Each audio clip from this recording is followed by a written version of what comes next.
Hey everyone, first of all, welcome to all on my YouTube channel that is Shakuntala guide classes. Hope you all are doing great. So guys, आज हम जो है हमारा एक new topic लेकर आए हैं जो कि आपकी HRM यूनिट का है और हमारा आज का टॉपिक रहने वाला है HRP के डिमांड एंड सप्लाई फोरकास्टिंग की टेक्निक्स को डिस्कस करना. तो आपको पता है जब हम HRP करते हैं, ह्यूमन रिसोर्स प्लानिंग करते हैं, तो उसके अंदर डिमांड एंड सप्लाई को फोकस करने के लिए हमारे पास बहुत सारी टेक्निक्स होती है और जो कि आपके एग्जाम के व्यू पॉइंट से मोस्ट इम्पोर्टेंट रहती हैं. सो आज हम उसी को डिस्कस करेंगे. और उससे पहले जो भी चैनल पर न्यू है प्लीज जल्दी से चैनल को सब्सक्राइब कर लेना, लाइक कर लेना and yes don't forget to press the bell icon button ताकि आपको सारे के सारे नोटिफिकेशन ऑन द टाइम मिलती रहे और आप अपनी प्रिपरेशन करते रहे. सो चलिए हम अपनी आज की क्लास को स्टार्ट करते हैं, आज के टॉपिक को स्टार्ट करते हैं. Okay, let's get started.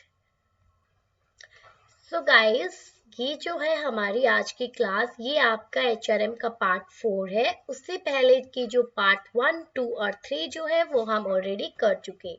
तो चलिए आज की जो क्लास का हमारा पार्ट 4 है उसको डिस्कस करते हैं. तो सबसे पहले जैसे मैंने आपको बताया, हमने आज क्या करना है, फोरकास्टिंग की टेक्निक्स को डिस्कस करना है. सो देखिए, फोरकास्टिंग की टेक्निक में सबसे पहले हम क्या करेंगे, डिमांड फोरकास्ट, HR की डिमांड को फोरकास्ट करना. क्योंकि आपको पता है कि जब हमने HRP की प्रोसेस स्टार्ट की थी तो प्रोसेस के अंदर जो है आपका फर्स्ट स्टेप क्या आया था, आपने ऑर्गेनाइजेशन के ऑब्जेक्टिव को चेक करना है. उसके बाद में आपने क्या चेक करना था, आपने इन्वेंट्री जो करंट में, जो प्रेजेंट में जो आपकी ऑर्गेनाइजेशन की इन्वेंट्री है, आपने उसको चेक करना. देन आफ्टर दैट हम क्या करते हैं, डिमांड एंड सप्लाई को फोरकास्ट करते हैं. So this is the third step in your HRP process. So चलिए हम इसको देखते हैं. सो देखिए, डिमांड को फोरकास्ट करना, इसका मतलब क्या है, डिमांड को फोरकास्ट करने का मतलब है कि ये एक प्रोसेस है जिसके अंदर आप क्या करते हो, चेक करते हो आपके फ्यूचर की क्वांटिटी जो है और क्वालिटी जो है पीपल में कितनी आपको जरूरत है. मतलब कि आप ये चेक करते हो कि आपको फ्यूचर में जो है कितने नंबर ऑफ पर्सन्स की रिक्वायरमेंट है और कैसी कैपेबिलिटी उनमें होनी चाहिए, क्या स्किल्स आपको चाहिए, क्या पोटेंशियल आपको उनमें चाहिए. तो आप ये सब चीजें क्या करते हो, फोरकास्ट करते हो.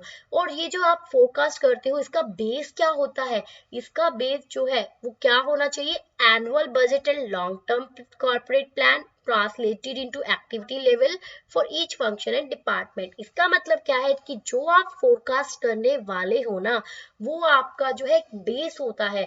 मतलब आप किसके बेस पर करते हो, उसके बेसिस क्या क्या होते हैं कि आप ये देखते हो आपकी जो ऑर्गेनाइजेशन है उसका एनुअल बजट कितना है, उस बेस पर आप फोरकास्ट करोगे, उस बेस पर आप डिसीजन लोगे ना कि हमें कितने पर्सन जो है वहां पर लगाने हैं ऑर्गेनाइजेशन में.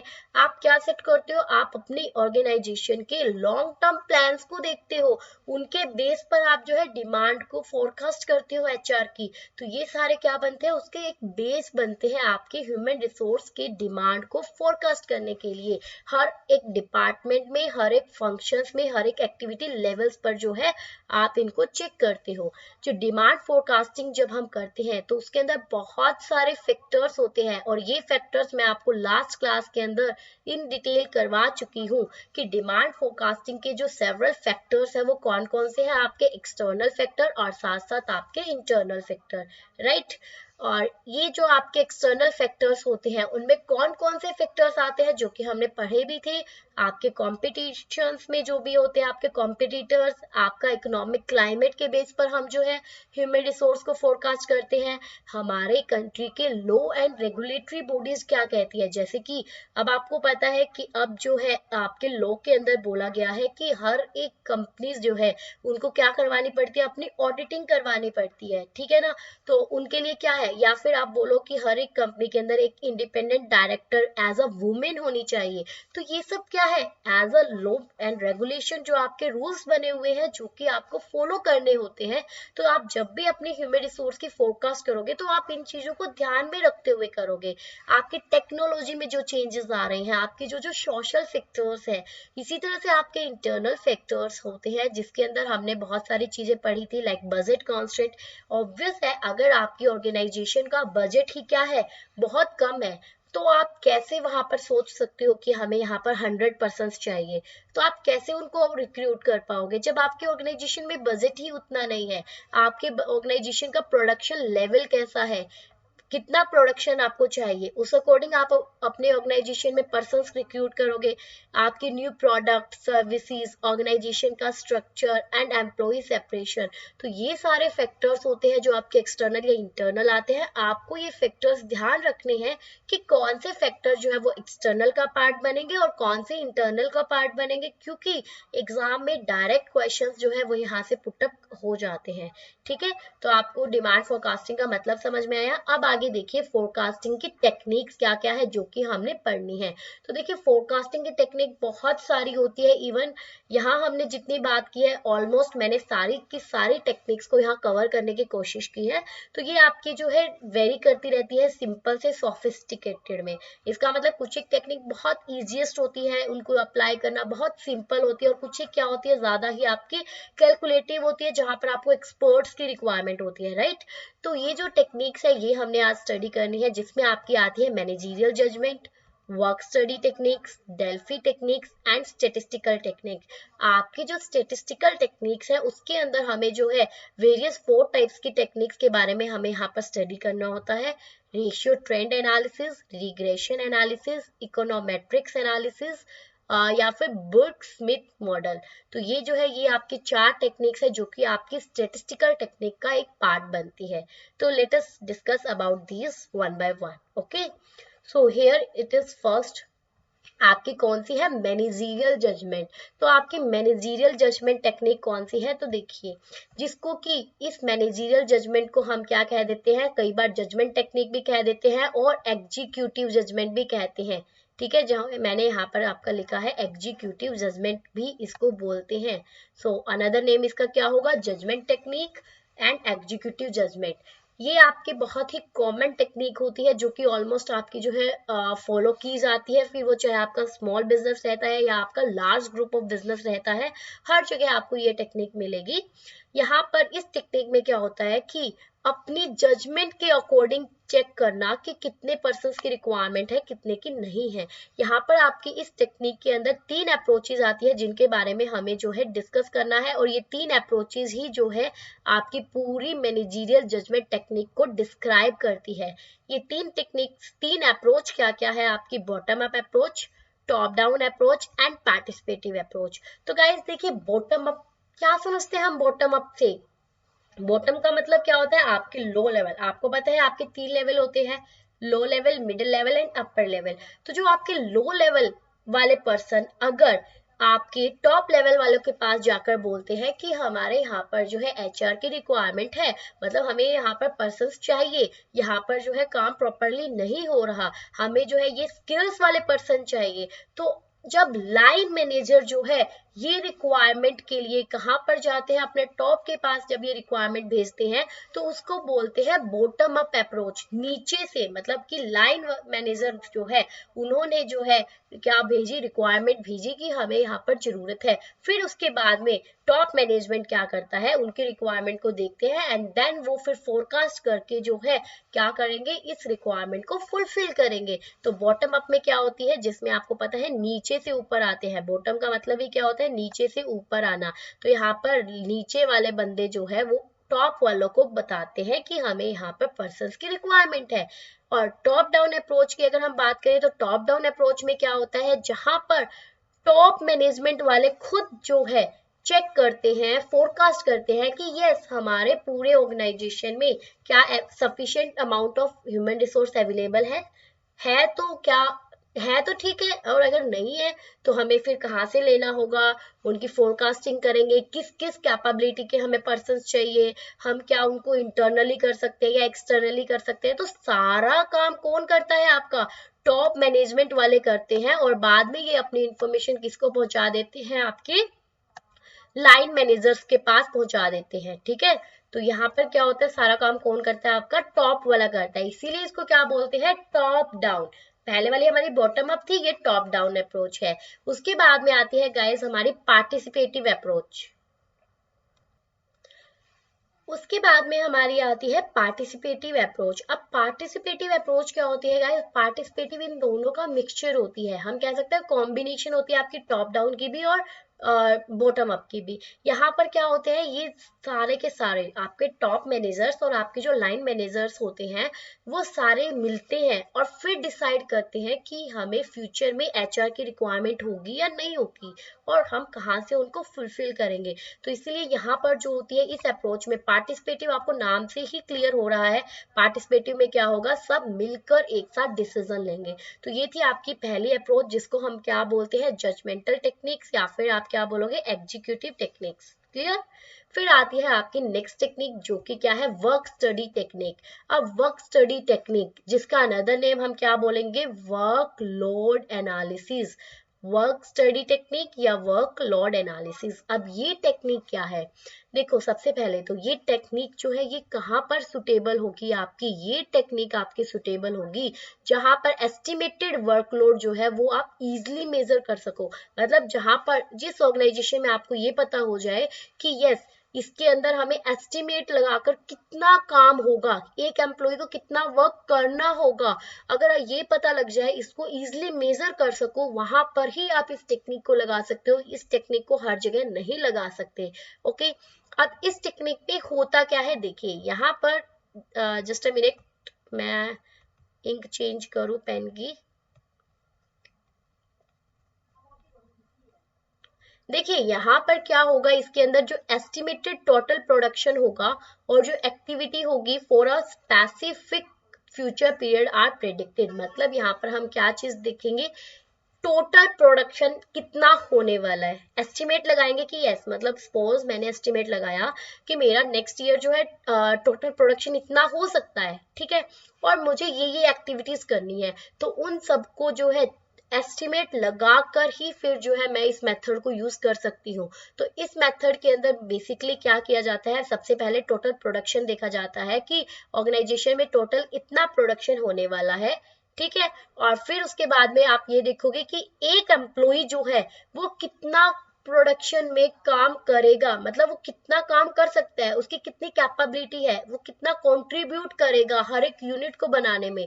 फिर आप ये देखोगे तो यहाँ पर दो चीजें आपने ध्यान रखनी होती है, क्या, टोटल प्रोडक्शन कितना एस्टिमेट होगा कंपनी का एंड एम्प्लॉइज जो है वो कितना कंट्रीब्यूट करेंगे, उनके बेस पर आप जो है ये टेक्निक्स लगाकर डिमांड को फोरकास्ट करोगे। तो यहाँ देखो अभी हम इसका एक एग्जांपल करके मैं आपको बताऊंगी।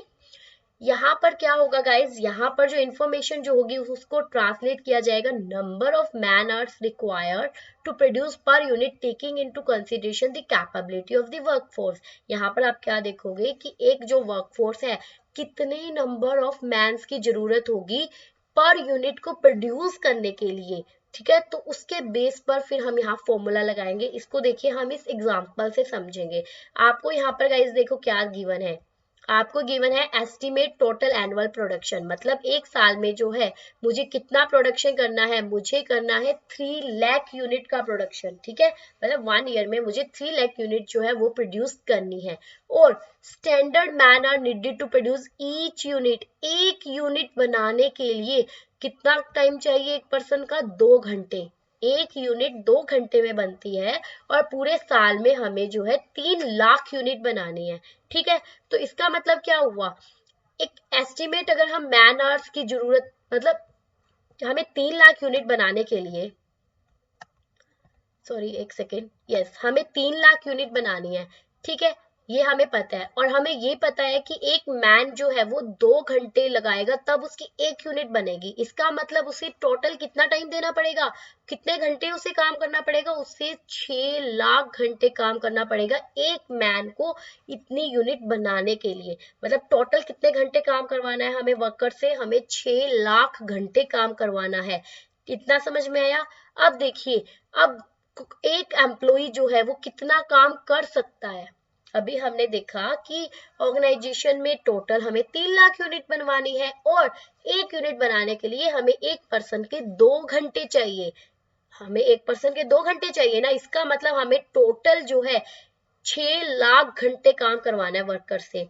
और एक वर्कर जो है वो कितना कर सकता है, 1500 यूनिट बना सकता है। सिर्फ कितनी बना सकता है? 1500 यूनिट बना सकता है। इतनी उसकी कैपेबिलिटी है, इतनी उसमें एबिलिटी है, इतना वो कंट्रीब्यूट करेगा। तो अब हमें ये बताना है कि आपको कितने वर्कर्स की जरूरत पड़ेगी, ये इतनी यूनिट्स बनाने में, इतने घंटे देने में कितने वर्कर्स की जरूरत पड़ेगी। तो अब हम ये कैसे देख रहे हैं? अब हम ये देख रहे हैं ना कि वर्कर को काम कितना करना है।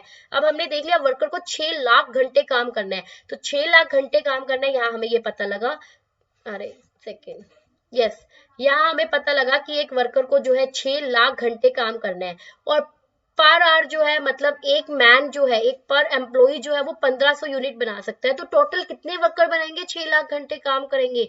तो आप 6 लाख को अगर 1500 से डिवाइड करोगे तो आपको पता चलेगा 400 वर्कर। तो हमें इस एग्जांपल से क्या समझ में आ रहा है कि 400 वर्कर जो है ना, उनकी हमें जरूरत है। उनकी जरूरत होगी किसके लिए? पूरे जो है आपका प्रोडक्शन करने के लिए 3 लाख यूनिट का। तो अब ये हमें कैसे पता चला? ये हमें पता लगा किसके बेस पर, कि हमें कितने प्रोडक्शन करनी है और कितना एक पर्सन कंट्रीब्यूट कर सकता है। उसके बेस पर हमें पता लगा कि एक ऑर्गेनाइजेशन के अंदर 6 लाख घंटे अगर काम करवाओगे तो 400 वर्कर्स की रिक्वायरमेंट होगी। तो यहाँ पर देखिए यही लिखा हुआ है। यहाँ पर जो है absenteeism rate, lay off labour turnover, resignation, death, strike, failure, ये भी जो है आप ध्यान में रखोगे जब भी आप जो है अपनी एचआर की फोरकास्टिंग करोगे। तो क्या ये समझ में आया? वर्क स्टडी टेक्निक जो कि हम अभी पढ़ रहे थे, तो वर्क स्टडी टेक्निक आपको क्या बोलती है कि एक वर्कर जो है उसके ऊपर कितना काम आ रहा है, कितना वर्कलोड है, कितना घंटे उसने काम करना है, उसके बेस पर आप देखोगे आपको कितने ह्यूमन रिसोर्स की रिक्वायरमेंट होगी। तो हमने देखा कि एक ऑर्गेनाइजेशन को पूरे साल में कितने प्रोडक्शन करनी है। उसके बाद फिर हमने देखा एक एम्प्लॉय कितना प्रोडक्शन कर सकता है, कितनी कैपेबिलिटी है उसमें प्रोडक्शन करने की। फिर हम जो है उसको डिवाइड करेंगे अगर उसकी जो है टोटल मैन आवर्स से, तो आपका क्या निकल जाएगा? आपकी निकल जाएगी कि आपको कितने वर्कर्स की जरूरत पड़ेगी। तो यहाँ हमें पता लग गया कि हमें 400 पर्सन जो है वो रिक्रूट करने पड़ेंगे अगर हमें 3 लाख यूनिट बनवानी है एक साल में। ठीक है, ये मैंने आपको इतना बहुत डिटेल में समझा दिया। वैसे आपको जो है मेन आपको यहाँ पर एग्जाम के व्यू पॉइंट से यही याद करना है कि इसका अनदर नेम क्या है और यहाँ पर हमें क्या चीज कंसिडरेशन में लेनी होगी, किस चीज पर फोकस करना होगा। ठीक है, अब आती है आपकी next technique, that is Delphi technique. Delphi technique जो कि मोस्ट इंपोर्टेंट टेक्निक है गाइस, और यहाँ से बहुत बार क्वेश्चंस जो है आपको देखने को मिला होगा। अब ये क्या होती है डेल्फी टेक्निक? डेल्फी टेक्निक बहुत ही एक इम्पोर्टेंट टेक्निक होती है जो कि यूज की जाती है ह्यूमन रिसोर्स की डिमांड को फोरकास्ट करने के लिए। और इसके अंदर जो है कैसे इसके अंदर डिसीजन लिया जाता है, यहाँ पर ग्रुप ऑफ एक्सपर्ट्स की रिक्वायरमेंट होती है आपकी डिसीजन लेने के लिए कि कितने पर्सन्स की रिक्वायरमेंट होगी। तो यहाँ पर एचआर रिक्वायरमेंट के लिए आप क्या करोगे? ग्रुप ऑफ एक्सपर्ट्स चाहिए होंगे। तो देखिए यहाँ पर क्या है, सबसे पहले सपोज करो बहुत सारे एक्सपर्ट जो है उनको बिठाया, ठीक है, उनसे जो है उनको सारी डिटेल दी और उनसे जो है आपने क्या किया, एक असेसमेंट करवाया कि यहाँ पर ऑर्गेनाइजेशन में कितने एचआर की रिक्वायरमेंट होनी चाहिए और क्या क्या उनकी कैपेबिलिटी होनी चाहिए। फिर उसके बाद में क्या हुआ, एक्सपर्ट जो है हमने उसको रिक्वेस्ट की कि हमें जो है बताओ। अब एक्सपर्ट जो है उसने रिक्वेस्ट को एक्सेप्ट किया, ये हमारे सारे एक्सपर्ट्स है, और फिर क्या है, हमें फीडबैक प्रोवाइड की। ठीक है, उसने सारे के सारी चीजों को देखा और अपना ओपिनियन दिया और फीडबैक प्रोवाइड की। ये हमारा स्टेप 2। अब इसके बाद में एक्सपर्ट ने जो है फैसिलिटेटर को क्या दी, फीडबैक की दी। अब उसके बाद में फैसिलिटेटर अनदर एक्सपर्ट के पास जाएगा बिना ये बताए कि पहले वाले ने या किसने क्या ओपिनियन दिया। अनदर एक्सपर्ट से जाएगा, उनके डिसीजन के ऊपर वेट करेगा, उनके डिसीजन को समझेगा। फिर जो है दोबारा से वो क्या करेंगे, फैसिलिटेटर को जो है अपनी रिपोर्ट पहुंचा देंगे, अब फैसिलिटेटर को अपना बता देंगे कि यस हमारा ओपिनियन ये कहता है। फैसिलिटेटर फिर से जो है अनदर एक्सपर्ट के पास जाएगा और फिर उनसे जो है उनका डिसीजन मांगेगा। फिर अनदर एक्सपर्ट जो है वो फिर जो है अपना फीडबैक देगा। इस तरह से ये प्रोसेस चलती रहती है जब तक कि सारे के सारे एक्सपर्ट एक ही डिसीजन पर ना आ जाए, एक ही ओपिनियन उनका ना बन जाए, जब तक कि वो सेम ओपिनियन पर एग्री ना करे तब तक ये प्रोसेस ऐसे ही चलती रहती है, जहां पर various of experts, group of expert जो है वो क्या है अपना ओपिनियन रखते हैं और फिर उनके बेस पर जो है एचआर रिक्वायरमेंट जो है उसकी डिमांड को फोरकास्ट किया जाता है और लास्ट में जो है फाइनल रिपोर्ट प्रिपेयर कर देता है एक फैसिलिटेटर, जब उसे लगता है कि यस एवरीथिंग जो है हर एक एक्सपर्ट एग्री है और एक ही ओपिनियन जो है वो सबसे निकला है। तो यहाँ देखिए ह्यूमन रिसोर्स एक्सपर्ट जो होते हैं वो क्या करते हैं, मैन पावर नीड्स जो है, कितने ह्यूमन रिसोर्स की जरूरत है उनको कलेक्ट करेगा, उन सारे के सारे रिस्पॉन्स को समराइज करेगा और देन वो क्या करेगा, एक रिपोर्ट को प्रिपेयर करेगा। ये काम कौन करता है, आपका ह्यूमन रिसोर्स एक्सपर्ट्स। कौन करते हैं, ह्यूमन रिसोर्स एक्सपर्ट्स। वही सारी की सारी नीड्स को देखते हुए अपने ओपिनियन रखेंगे, हर एक एक्सपर्ट अपना अपना ओपिनियन देगा और ये प्रोसेस चलती रहेगी। लास्ट में जब सारे के सारे जो एक्सपर्ट्स हैं वो एक ही ओपिनियन पर एग्री कर जाएंगे देन वो अपनी फाइनल रिपोर्ट प्रिपेयर करेंगे। ठीक है, तो ये हमारी डेल्फी टेक्निक थी। आई होप आपको ये डेल्फी टेक्निक समझ में आई होगी। थोड़ा सा हो सकता है कि आपको थोड़ा सा टिपिकल लगे, बट अगर आप इसको ध्यान से समझेंगे तो आपको बहुत अच्छे से समझ में आएगा। अब आते हैं हमारे नेक्स्ट टेक्निक कहती है गाइस रेशियो ट्रेंड एनालिसिस। अब रेशियो ट्रेंड एनालिसिस क्या है, अब हम इसको देखते हैं। तो देखिए गाइस, अब रेशियो ट्रेंड एनालिसिस में क्या करना है, ये क्या टेक्निक जो है ये क्या कहती है। यहाँ पर नाम से आपको पता चल रहा है रेशियो लिया जाता है किस चीज का और किसके बेस पर। देखिए आपकी जो डिमांड होगी ह्यूमन रिसोर्स की उसको एस्टिमेट किया जाएगा किस बेस पर, ratio of production level and number of workers available. आपका जो प्रोडक्शन लेवल है मतलब कि आपके ऑर्गेनाइजेशन में कितना प्रोडक्शन करना है और कितने वर्कर्स अवेलेबल है, उन दोनों का रेशियो जो है उसको लिया जाता है और उसके बेस पर जो है डिमांड को फोरकास्ट किया जाता है। और जो ये रेशियो होगा यही यूज किए रहेंगे हम डिमांड को फोरकास्ट करने के लिए। इसको भी हम एक एग्जांपल से समझेंगे। देखो रेशियो ट्रेंड का मतलब क्या है, पहले तो ये समझो। अभी जैसे मैंने बताया कि यहाँ पर आप क्या देखोगे, आपके प्रोडक्शन का लेवल कितना है और कितने नंबर ऑफ पर्सन आपके अवेलेबल है। लेकिन ट्रेंड का मतलब क्या कहता है गाइस, ट्रेंड का मतलब होता है आपके जो पीछे के साल जो चलते आ रहे हैं उनके बेस पर आप एक ट्रेंड बना लेते हो। सपोज करो मैंने आपको क्या बोला कि आपको जो है जस्ट अ मिनट, आपको 2000 यहाँ लिखती हूँ मैं, आपको 2011 के अंदर जो है आपके कितने 100 वर्कर्स की रिक्वायरमेंट थी।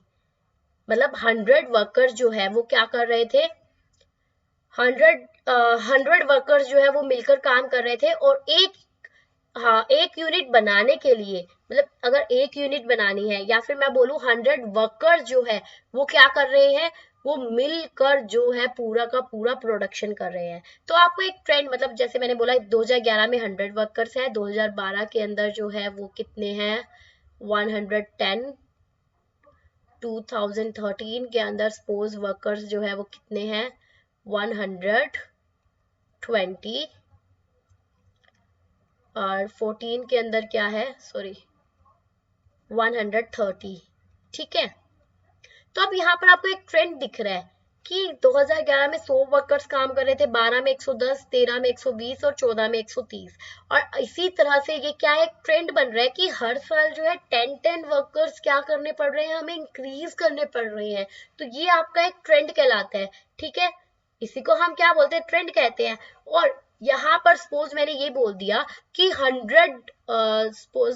200 यूनिट्स जो है वो 200 यूनिट्स जो है वो एक वर्कर्स बना रहा है, एक वर्कर जो है वो क्या कितनी बना रहा है 200 यूनिट बना रहा है। तो ये हमने क्या ले लिया, एक रेशियो ले लिया कि प्रोडक्शन कितना करना है 200 और कितना वर्कर, एक वर्कर 200 यूनिट बना रहा है। ठीक है, तो ये आपका क्या है, ये हमने एक ट्रेंड एस्टेब्लिश कर लिया कि पिछले के सालों से ये ट्रेंड चलता आ रहा है कि एक वर्कर जो है ना वो 200 यूनिट बना देता है।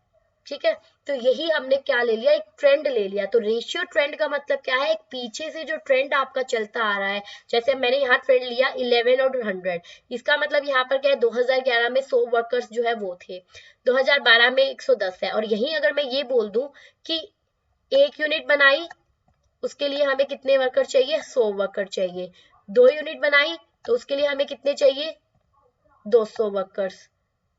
3 यूनिट बनाई उसके लिए हमें कितने चाहिए, 300 वर्कर। इसका मतलब आपको क्लियरली शो हो रहा है कि एक वर्कर जो है वो क्या है, 100 यूनिट बना सकता है। ठीक है, तो ये हमारा क्या बन रहा है, एक ट्रेंड बन रहा है कि पिछले 3 सालों से यही ट्रेंड चल रहा है कि एक वर्कर 100 यूनिट बना रहा है और जितने ऐड करते जाओगे 100 यूनिट बनती जाएगी। तो this is called ratio trend analysis.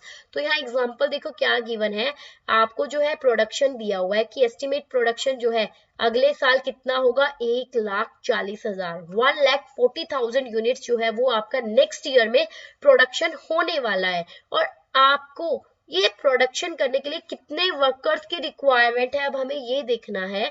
और आपके पीछे से जो है एक रेशियो बना रहा है, एक ट्रेंड बना रहा है कि एक वर्कर जो है वो 200 यूनिट बना सकता है। 1 वर्कर कितनी यूनिट बना सकता है, 200। तो देखो, एक मिनट, आपने पहले भी कभी मतलब छोटी क्लासेस में भी किया होगा, ये चीजें हमने पढ़ी होगी। 200 यूनिट्स जो है वो कितने वर्कर्स बना रहे हैं आपके, 1 वर्कर्स। तो 1 यूनिट कितने बनाएंगे, 1/200 ना, 1/200। और वही हमारे पास कितनी यूनिट गिवन है, हमें गिवन है 1,40,000। तो 1,40,000 यूनिट कितने जने बनाएंगे, तो ये यहाँ पर करो,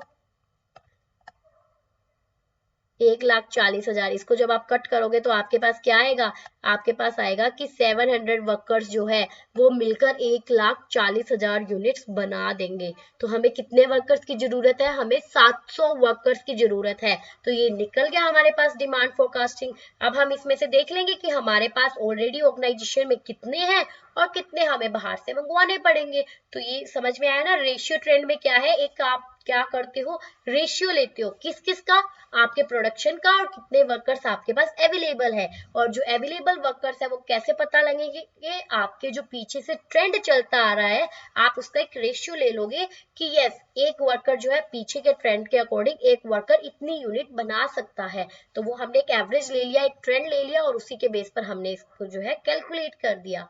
क्लियर टू एवरीवन? यस।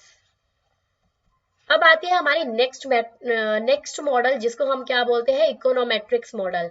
क्या नेम है इसका, इकोनोमेट्रिक्स मॉडल। तो अब इस मॉडल के बारे में डिस्कस करेंगे हम सबसे पहले। तो देखिए, इकोनोमेट्रिक्स जो है ये वाली आपकी मॉडल, ये क्या कहता है, ये हमारे स्टेटिस्टिकल मॉडल्स के अंदर ही आता है। तो ये मॉडल जो है ये आपका किसके ऊपर बेस्ड होता है, ये मॉडल आपका बेस्ड होता है मैथमेटिकल एंड स्टेटिस्टिकल टेक्निक्स के ऊपर। किसको एस्टिमेट करने के लिए, आपके फ्यूचर के डिमांड को एस्टिमेट करने के लिए। मतलब जो आपके मैथमेटिकल और जितनी भी स्टेटिस्टिकल टेक्निक होती है उसके ऊपर ही ये मॉडल आपका बेस्ड होता है। इस मॉडल के अंदर हम एक रिलेशनशिप एस्टैब्लिश करते हैं, किसके बीच में, dependent variable and independent variable के बीच में। सबसे पहले आपको पता है डिपेंडेंट वेरिएबल क्या होता है और इंडिपेंडेंट वेरिएबल क्या होता है, तो मैं इसको बताती हूँ।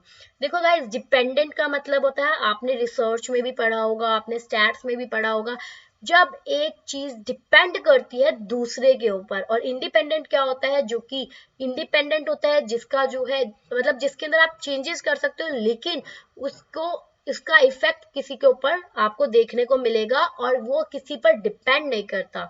फॉर एग्जाम्पल सपोज मैंने बोला कि बारिश होगी, रेन होगी, तो क्या होगा, आपके फसल अच्छी होगी। रेन की वजह से आपके क्या होगी, क्रॉप अच्छी होगी। ठीक है, ये मैंने आपको बोला। तो अब यहाँ पर रेन क्या है और क्रॉप क्या है। रेन आपका एक इंडिपेंडेंट वेरिएबल हुआ। इंडिपेंडेंट वेरिएबल कैसे हुआ, क्योंकि यहाँ पर रेन की वजह से क्या होगा, आपकी क्रॉप के ऊपर इफेक्ट पड़ेगा। रेन आपका इंडिपेंडेंट है, जिसके अंदर आप चेंजेस कह सकते हो कि जिसमें चेंजेस होंगे तो उसकी वजह से उसका इम्पैक्ट हमें देखने को मिलेगा क्रॉप के ऊपर। तो क्रॉप आपका क्या है, डिपेंडेंट वेरिएबल है।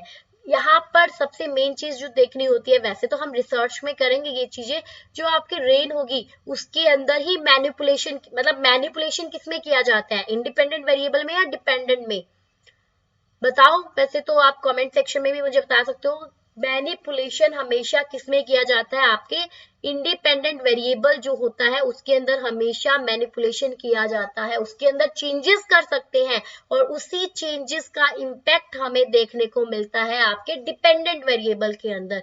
तो ये इन दोनों के बीच में जो रिलेशनशिप एस्टैब्लिश करता है उसको बोलते हैं इकोनोमेट्रिक्स मॉडल। ठीक है, अब यहाँ पर इंडिपेंडेंट और डिपेंडेंट की जैसे कि हम बात कर रहे हैं तो हमारे एचआरएम के अंदर क्या होगा, जो हमारी ह्यूमन रिसोर्स है, हमारे जो ह्यूमन रिसोर्स है वो क्या है, आपके डिपेंडेंट है या इंडिपेंडेंट है, ह्यूमन रिसोर्स, आपके ह्यूमन रिसोर्स आपके क्या रहेंगे, डिपेंडेंट वेरिएबल होंगे। किसके ऊपर डिपेंडेंट होंगे, आपके कोई भी फैक्टर्स हो सकते हैं, आपकी सेल हो गई, आपकी जो है प्रोडक्शन हो गया।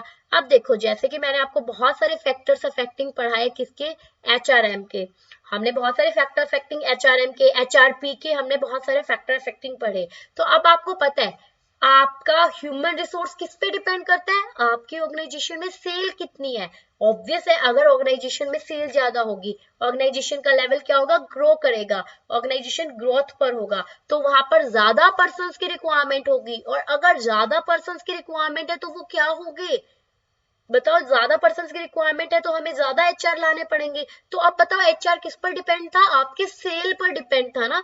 इसी तरह से प्रोडक्शन, अगर आपके ऑर्गेनाइजेशन में प्रोडक्शन बहुत ज्यादा करना है तो ज्यादा प्रोडक्शन करना पड़ेगा तो आपको ह्यूमन रिसोर्स ज्यादा चाहिए होंगे। तो अब भी आपके ह्यूमन रिसोर्स किस पर डिपेंड थे, आपके प्रोडक्शन पर। तो अब इसमें क्या पता लग रहा है कि आपके जो सेल्स हो गए, आपकी जो प्रोडक्शन हो गई, वो सारे आपके क्या है, इंडिपेंडेंट वेरिएबल है, जबकि जो आपका एचआर जो है, ह्यूमन रिसोर्स क्या है, डिपेंड करता है इन्हीं फैक्टर्स के ऊपर, इनके बेस पर आपका जो ह्यूमन रिसोर्स जो है वो क्या है, आपके चेंज होता रहेगा, उसका इफेक्ट पड़ता रहेगा। अब मैनिपुलेट हम किसमें कर रहे हैं, आपकी सेल है, सेल में चेंजेस देखने को मिलेंगे ना, कई बार सेल ज्यादा होगी, कई बार सेल कम होगी, ठीक है, लेकिन उसका इम्पैक्ट कहाँ देखने को मिलेगा, ह्यूमन रिसोर्स पर देखने को मिलेगा। तो हमने मैनिपुलेशन किसमें किया, हमने मैनिपुलेशन किया इंडिपेंडेंट वेरिएबल में, और उसका इम्पैक्ट कहाँ देखने को मिला, डिपेंडेंट वेरिएबल में। तो यहाँ पर इन दोनों के बीच में रिलेशनशिप ही आपको ये बताता है, कौन सा, आपका इकोनोमेट्रिक्स मॉडल बताता है। और इस मॉडल के अंदर जो आपकी डिमांड जो है एचआर की, उसको आप प्रोडक्ट प्रेडिक्ट कर सकते हो आपके रिलेशनशिप को देखकर, डिपेंडेंट और इंडिपेंडेंट का। ओके, फिर आती है आपका नेक्स्ट मॉडल, जिसको कि हम क्या बोलते हैं, रिग्रेशन एनालिसिस। इसका नेम क्या है, रिग्रेशन एनालिसिस। तो देखिए रिग्रेशन एनालिसिस को यूज करते हैं फोरकास्ट करने के लिए डिमांड जो है एचआर की at some point of time in future. Future में हम किसी पॉइंट ऑफ टाइम पर जब हमें एचआर की डिमांड को फोरकास्ट करना है तब हम रिग्रेशन एनालिसिस को यूज करते हैं, लेकिन हम कुछ एक फैक्टर्स को यूज करते हैं, लाइक सेल, प्रोडक्शन, जो सर्विस प्रोवाइड की जा रही है, वो सारी चीजें जो है उनके फैक्टर्स को यूज करके हम जो है उसकी डिमांड को फोरकास्ट करते हैं। और इस मेथड को यूज कब किया जाता है, जब आपका इंडिपेंडेंट और जो डिपेंडेंट वेरिएबल है वो क्या है, एक दूसरे से रिलेटेबल हो, रिलेटेड हो। ऐसा नहीं कि आप किसी भी वेरिएबल को ले लोगे, डिपेंडेंट और इंडिपेंडेंट आपका रिलेटेबल तो होना चाहिए ना। अगर अब मैंने जैसे आपको रेन और क्रॉप का एग्जांपल दिया, अब अगर मैंने रेन पूछा, मैंने कहा कि सपोज मैं कोई भी एग्जांपल देती हूँ, आपकी क्रॉप अच्छी होगी अगर आप जो है अच्छी स्टडी करोगे, क्या ये दोनों चीज रिलेटेबल है, कहाँ आपका क्रॉप का, आपकी फसल जो उगेगी खेतों में, उसका क्या लिंक आपके स्टडी से, ये यहाँ पर रिलेटेबल नहीं कह सकते ना हम इसको। तो ये क्या हुआ, ये आपके रिलेट नहीं कर रहे। तो रिग्रेशन एनालिसिस को हम तभी यूज करेंगे जब आपके दोनों के दोनों इंडिपेंडेंट वेरिएबल या डिपेंडेंट वेरिएबल एक दूसरे से इंटरलिंक्ड हो, रिलेटेबल होने चाहिए। और रिग्रेशन के लिए आजकल बहुत सारे हम जो है कंप्यूटर्स को यूज करते हैं, रिग्रेशन इक्वेशंस जो है उनको सॉल्व करने के लिए डिमांड की फोरकास्टिंग के अंदर जो है अब कंप्यूटर्स जो है वो भी आ गए हैं, कंप्यूटर टेक्नोलॉजी को हम यूज कर रहे हैं। नेक्स्ट मॉडल जो हमारा आता है वो क्या है, आपका बुक स्मिथ मॉडल। क्या है आपका बुक स्मिथ मॉडल, तो जैसे कि आपको इसके नाम से ही पता लग रहा है, इस मॉडल को किन्होंने प्रपोज किया, Elmer brooks and Robert Smith ने एक मैथमेटिकल मॉडल जो है उसको क्या किया, डेवलप किया, किसके लिए, इसकी एचआर की डिमांड को फोरकास्ट करने के लिए, जो कि किसके ऊपर बेस्ड था गाइस, वो कुछ की वेरिएबल्स के ऊपर बेस्ड था जो कि अफेक्ट करती है आपकी ओवरऑल एचआर की रिक्वायरमेंट को ऑर्गेनाइजेशन के अंदर। ठीक है, ये जो मॉडल है ना, इसके अंदर आपको जो है बेसिकली क्या करना है, इसकी इक्वेशन लर्न करनी है, क्योंकि इक्वेशन जो है, जैसे अब इक्वेशन पूछी जा सकती है या फिर किसने ये मॉडल प्रोपाउंड किया, तो ये तो आपको नाम से ही पता लग रहा है।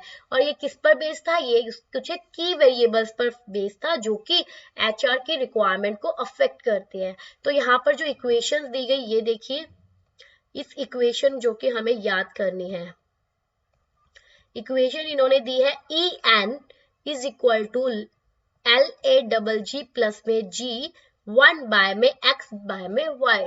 ये आपकी एक इक्वेशन है जो कि आपको याद करनी है, most important this one. Okay, अब यहाँ पर आपको ये भी पूछोगे कि ये है क्या, तो देखिए EN जो है, EN क्या है, आपकी एस्टिमेटेड लेवल जो है डिमांड की एम्प्लॉइज के लिए, आपकी एम्प्लॉइज की जो डिमांड है उसका लेवल क्या है, एस्टिमेटेड लेवल आपको EN से पता लगेगा। उसके बाद में जो हमारा नेक्स्ट आता है क्या, LAGG लैग। ये क्या है, लैग का मतलब यहाँ पर क्या है, टर्नओवर जो है, या हम कह सकते हैं ओवरऑल जो करंट बिजनेस एक्टिविटीज जो होती है, टर्नओवर क्या होती है, सेल टर्नओवर आपने सुना होगा। तो टर्नओवर जो टोटल जो एक्टिविटी है, बिजनेस की एक्टिविटी है, उसको आप LAGG से डिनोट करोगे। जी जो है यहाँ पर, जी किसको रिप्रेजेंट कर रहा है, जी आपकी टोटल ग्रोथ को रिप्रेजेंट कर रहा है बिजनेस एक्टिविटी के अंदर, जो कि एंटिसिपेट करते हैं through period and in term of rupees. और एक्स आपका यहाँ पर क्या है, एवरेज प्रोडक्टिविटी इंप्रूवमेंट है from today thought planning period. इसका मतलब कितनी इंप्रूवमेंट हुई है आज से, और जो आपने प्लान कर रखा है, मतलब उसकी हम एक एस्टिमेट लगा लेते हैं कि हमारे ऑर्गेनाइजेशन में इतनी इंप्रूवमेंट तो होगी ना। एंड वाई आपका क्या होगा, यहाँ पर कन्वर्जन फिगर होगा, जो कि किससे रिगार्डिंग, आपके टूडे ओवरऑल एक्टिविटी जो कि रिक्वायर्ड होगी एम्प्लॉइज के लिए। तो बेसिकली आपने इसके अंदर क्या लर्न करना है, आपने यहाँ पर लर्न करनी है इक्वेशन। क्या करनी है आपने यहाँ पर, इक्वेशन लर्न करनी है, जो कि क्या कहती है, EN is equal to LAGG lag plus G into में 1 divide by X divide by Y। ठीक है, और ये मेथड यूज किया जाता है when the variable of G X and Y are accurate. जब आपके जो ये G X और Y, G बोले तो टोटल ग्रोथ, X क्या है आपका एवरेज प्रोडक्टिविटी, एंड Y क्या है आपका कन्वर्जन फिगर, जब ये बिल्कुल एक्यूरेट हो, करेक्ट हो, तभी आप क्या है इस मेथड को यूज करोगे। और ये ही आपके वेरिएबल, हमने यहाँ पर बात की ना कि आपके ये मेथड कभी भी किस पर बेस्ड होता है, आपके वेरिएबल्स पर बेस्ड होता है। तो यही आपके वेरिएबल्स है। तो इनको ऑब्टेन करने के लिए आप जो है बहुत सारी डिफरेंट टेक्निक्स को यूज करते हो, GXY इनको ऑब्टेन करने के लिए। वो सब हमें नहीं करना, हमें जस्ट इसका नेम करना है एंड आपको ये इक्वेशन लर्न करनी है। Okay, got it. सो ये थी हमारी गाइस डिमांड को फोरकास्ट करने की जो है कुछ एक टेक्निक। एक बार ओवरव्यू ले लेते हैं जल्दी से, fast track revision. First one आपकी मैनेजरियल जजमेंट, जिसको हम एग्जीक्यूटिव जजमेंट भी कहते हैं, जहां पर क्या करते हैं, मैनेजर अपनी जजमेंट के अकॉर्डिंग डिसाइड करते हैं। ये हो सकता है टॉप डाउन भी हो, बॉटम अप भी हो, या पार्टिसिपेटिव भी हो। टॉप डाउन में क्या होगा, जहां पर जो है टॉप मैनेजर खुद देखेंगे पूरी ऑर्गेनाइजेशन में कितनी रिक्वायरमेंट है। बॉटम अप में क्या होगा, लाइन मैनेजर अपनी रिक्वायरमेंट सेंड करेंगे, और पार्टिसिपेटिव में सब मिलकर डिसीजंस लेंगे। वर्क स्टडी टेक्निक, जिसको हम वर्क लोड एनालिसिस कहते हैं, यहाँ पर ये देखा जाएगा कि एक पर्सन के पास कितना वर्क है करने के लिए, उसके बेस पर हम जो है टोटल प्रोडक्शन एस्टिमेट करेंगे सबसे पहले ऑर्गेनाइजेशन का, एंड देन हम देखेंगे इस टोटल प्रोडक्शन को कंप्लीट करने के लिए हमें कितने वर्कर्स की रिक्वायरमेंट है। तो यहाँ पर हमें टोटल प्रोडक्शन डिवाइड बाय में हमें क्या करना होता है, नंबर ऑफ वर्कर्स। ठीक है ना। फिर आता है आपका डेल्फी टेक्निक, जहां पर क्या है, number of experts, group of expert अपने अपने ओपिनियन को फ्रेम करते हैं। हर एक एक्सपर्ट्स को अलग अलग क्वेश्चनेयर सेंड किया जाता है, और वो अपने अपने ओपिनियन के अकॉर्डिंग जो है क्या करते हैं, डिसीजन देते हैं। और यस, लास्ट में जब वो सारे एक ही ओपिनियन पर एग्री करते हैं, देन फाइनल रिपोर्ट प्रिपेयर कर दी जाती है। ये होते हैं Delphi technique. Ratio trend analysis में हमने क्या किया, रेशियो ट्रेंड एनालिसिस में हमें प्रोडक्शन लेवल को डिवाइड करना है नंबर ऑफ वर्कर्स अवेलेबल से। और यहाँ पर हमने क्या बोला था कि आप एक ट्रेंड को लेकर चलोगे कि यस, एक पीछे कुछ सालों से जो है एक वर्कर कितनी यूनिट प्रोड्यूस कर पा रहा है, उस अकॉर्डिंग आप एक ट्रेंड बनाओगे और उसी को एस्टिमेट लगाकर जो है आप अपना रिक्वायरमेंट को एस्टिमेट लगाओगे, प्रेडिक्ट करोगे। फिर आता है आपका इकोनोमेट्रिक्स, जिसके अंदर हमने क्या बोला था, मैथमेटिकल और स्टेटिस्टिकल को मिलाकर है, जो कि रिलेशनशिप बताते हैं आपके इंडिपेंडेंट और डिपेंडेंट वेरिएबल्स के बीच में, ओनली रिलेशनशिप बताता है और उसके बेस पर फिर हम एस्टिमेट करते हैं। और रिग्रेशन एनालिसिस क्या कहता था, ये बोलता है कि इंडिपेंडेंट और डिपेंडेंट वेरिएबल एक दूसरे से रिलेटेबल भी होने चाहिए और बहुत सारे फैक्टर्स जो है उनको भी हम कंसीडर करके ही इसको कैलकुलेट करेंगे। और रिग्रेशन के लिए बेसिकली कंप्यूटर्स को यूज किया जाता है इन इक्वेशंस को सॉल्व करने के लिए। और नेक्स्ट हमने जो पढ़ा बुक स्मिथ मॉडल, जो कि आपका Elmer Burgs and Robert Smith ने दिया था। एंड इनकी इक्वेशन क्या थी, En is equal to LAGG plus में G इंटू में 1 divide by X divide by 5। ये हमारी डिमांड फोरकास्टिंग की टेक्निक है। इसके बाद में हमारी आएगी अब HR के सप्लाई की टेक्निक्स, तो वो हम पढ़ेंगे हमारे नेक्स्ट क्लास में। तो गाइस आज के लिए हमारा इतना ही। आई होप आप लोगों को क्लास अच्छी लगी होगी। तो मिलते हैं अब आपसे हमारी नेक्स्ट वीडियो के अंदर, जो कि हमारा क्या रहेगा, पार्ट 5 रहेगा आपके ह्यूमन रिसोर्स प्लानिंग का। सोचा गाइस, तब तक के लिए all the best, happy learning, bye bye, take care and yes don't forget to subscribe my YouTube channel. अगर आप न्यू है तो अपने फ्रेंड्स के साथ भी शेयर कीजिए, खुद भी कीजिए और यस अपनी प्रिपरेशन को कंटिन्यू रखिए। और यस गाइस, मेरा टेलीग्राम पर शकुंतला गर्ग क्लासेस के नाम से क्या है एक चैनल भी है, अगर आप लोग चाहते हो तो आप उसको ज्वाइन कर सकते हो। वहां पर आपको डेली जो है क्लासेस की नोटिफिकेशन मिलती रहेगी और आपको जो है सारे के सारे लिंक्स मिलेंगे एंड यस पीडीएफ्स भी आपको वहां पर मिल जाएगी। अगर आप चाहते हो तो मैं उसका लिंक जो है आपको डिस्क्रिप्शन बॉक्स में दे सकती हूँ, बट उसके लिए आप लोगों को मुझे कमेंट सेक्शन में बताना पड़ेगा। और गाइस कमेंट करते रहिए, क्योंकि आप लोगों के कमेंट से ही तो मोटिवेशन मिलता है ना। आप लोग कमेंट करोगे, आप लोग शेयर करोगे तो हम लोगों को भी मोटिवेशन मिलेगा और हम भी आप लोगों के लिए ऐसी ही वीडियोस प्रिपेयर करते रहेंगे। So bye bye, take care, happy learning.